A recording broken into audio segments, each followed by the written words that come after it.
Fatherhood has taught me more about being a person and about love than I ever imagined possible. As a dad, I always thought my role would be one way, me teaching them. What I continue to be amazed by is how much I've learned from them, from being their dad. Also, how we act day after day is vital. We shape our children every day, often in the most minuscule ways, but every bit of it has an impact and shapes them into who they will become. It all matters. Fatherhood is the greatest thing ever. To watch and experience my children grow and develop into young men is priceless. The three of us have grown up together. As much as I've taught them, they have taught me. I'm very thankful and blessed to be a father. I wouldn't have it any other way.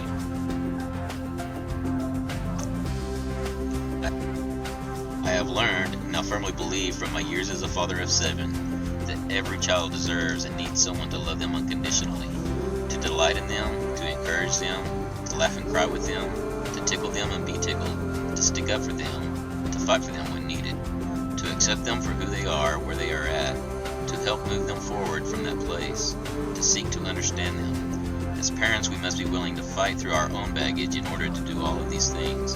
When we adopt, only 100% commitment will do, and when we waver, recommit.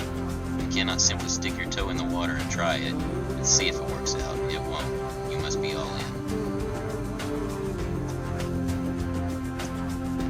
I've never been in the military, but I can't imagine it making you a man any quicker than fatherhood does. Seeing your child for the first time, crying and helpless, wrapped in a blanket, needing you to survive, things change instantly. I believe fatherhood is my greatest accomplishment. I want fatherhood to be my greatest legacy. I mourn the men who father a child and choose not to honor fatherhood. I praise the men who father a child and do their best to raise a family, and I admire the men who take on fatherhood via marriage or adoption and make it their own. It ain't for everybody, this fatherhood thing. I'm glad it found me. When I was younger, I thought the world was mine. I was the center of the universe. I traveled and spent money like it was free. The good Lord saw fit to bless me with 2 beautiful children, a boy and a girl. I realize that they're more than me. I work tirelessly so that they can have everything they want, and will do it until I die. I always wondered why my father put up with me. Now I know, your children are far greater than oneself. I'm told all the time I'm a wonderful father. Would never have been one if it wasn't for the teacher I had, my father. Fatherhood sucks. It's a 28-hour-a-day job. Kids want to talk to you, learn from you, and be best friends with you. They want your time, coaching, church camp, vacations. They depend on you for everything. Food, clothing, housing, gloves, cleats, shoes. The list is endless. And what do you get in return? A lifetime of memories, grandchildren, and your very best friends. Any man with good swimmers and an opportunity can be a father. To be a dad, one must decide to become completely smitten by undeniable, unabated love. The kind of love that transforms a man's life from being focused on himself to being able to do whatever it takes to support the children, emotionally, physically, financially, unconditionally. There's no one on this earth that can alter a dad's love, no matter how hard the child tries.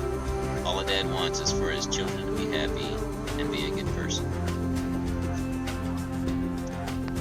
The 2 most incredible days of my life were when my children were born. My purpose in this world changed forever. For me, it's those little moments when no one else is around, seeing their beautiful smiles and knowing I played a role in that. I've learned that my job is to help them become the best version of who they are and to keep them safe and pointed in the right direction. Sometimes setting the right example as a dad is tough. It's such a privilege and honor to be here for the ride. Fatherhood is the most important responsibility I've ever had. When my first son was born, I became very aware that I was now responsible for the life of another. Exodus 20 tells us that the sins of the father are visited to the children for 4 generations, but that the righteousness is extended for 1,000. I did not want my son or sons to inherit my weaknesses, so I worked hard on myself to be the best version of me possible. I did not always succeed, but I am extremely proud of my sons and their love for God, their family, and each other.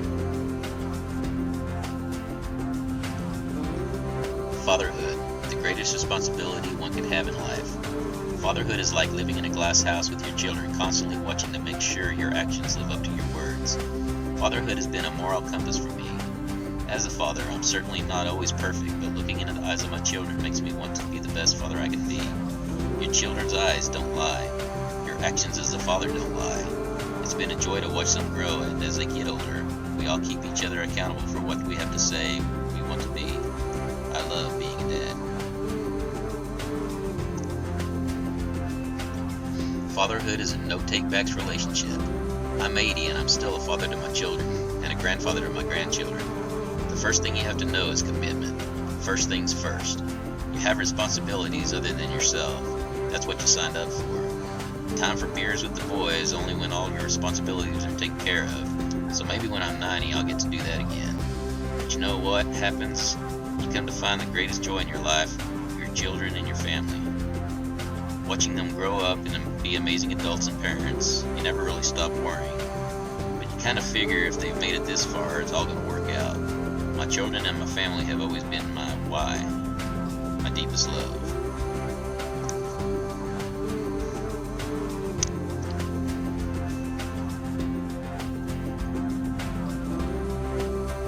You said love like Elvis.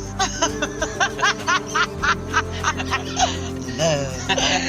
It's great.